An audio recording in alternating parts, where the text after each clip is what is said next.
Magandang hapon mga ka-happy hour. Narito ang mga balita para sa MBC TV Network News Update 5 PM edition. Minority Bloc, hinamon ng mayorya na bumalik sa sesyon at magtrabaho. Yan ang MBC TV Network News ni Raymond Dad Paas.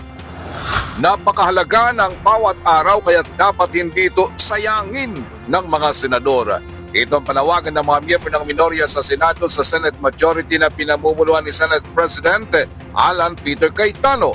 Ayon kina Senador Juan Miguel Mix-Zubiri, Raffy Tulfo, Erwin Tulfo, Sherwin Gatchalian at JB Ejercito, napakaraming trabaho na kailangan nilang tapusin, lalo na't 2 araw na lamang ang natitira sa kanilang sesyon. Sabi ng mga miyembro ng Solid Block 11 ng minorya, walang kinalaman sa independence ng Senado ang nangyaring pag-aresto kahapon kay Senador Jingo Estrada, kundi bahagi ito ng pagkulong ng katarungan. Kaya't hindi maaring ikatwiran ito ng mga miyembro ng majority para hindi sila dumalo sa sesyon. Nangangamba ang mga miyembro ng minorya na ulitin na naman ng majority mamayang hapon at bukas ang ginawang boycott kahapon. Ang boycott ng mayorya ay isang kanilang naging sagot sa walkout ng minorya noong nakaraang linggo. Kung kinopwestiyon naman ng mayorya ang pag-iral ng batas ay dapat umarap sila sa sesyon at doon nila ibulalas ang kanilang sama ng loob at may naaresto silang kakampi sa kasong may kinalaman sa maanumalyang flood control.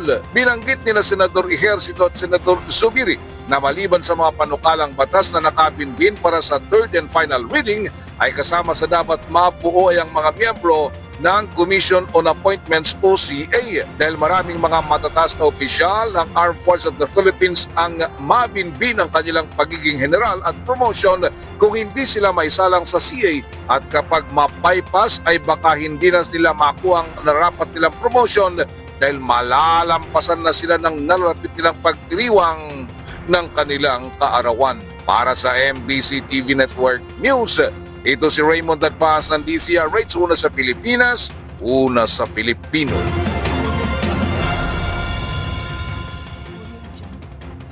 Samantala, sa Metro Manila ngayon, Manila Water kumpiyansa sa supply ng tubig kahit bumaba ang antas ng Angat Dam.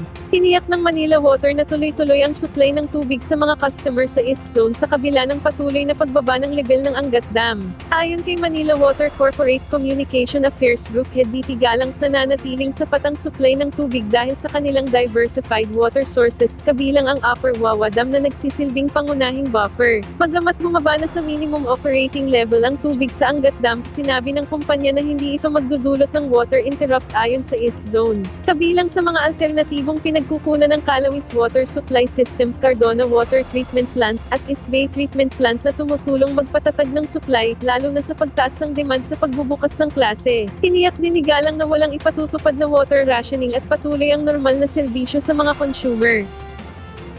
Ating alamin ang mga latest update mamayang alas 5:30 ng hapon sa programang Metro Manila Ngayon, Afternoon Edition. At yan ang mga balita para sa MBC TV Network News Update 5 PM edition.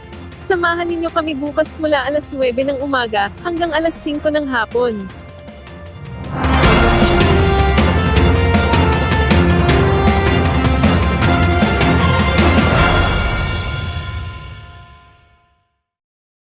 Mga ka-happy hour, kung gusto mong manood ang mga balita sa MBC TV Network News Update, mag-subscribe sa aming YouTube channel, i-like ang aming Facebook page, at i-follow sa aming TikTok account.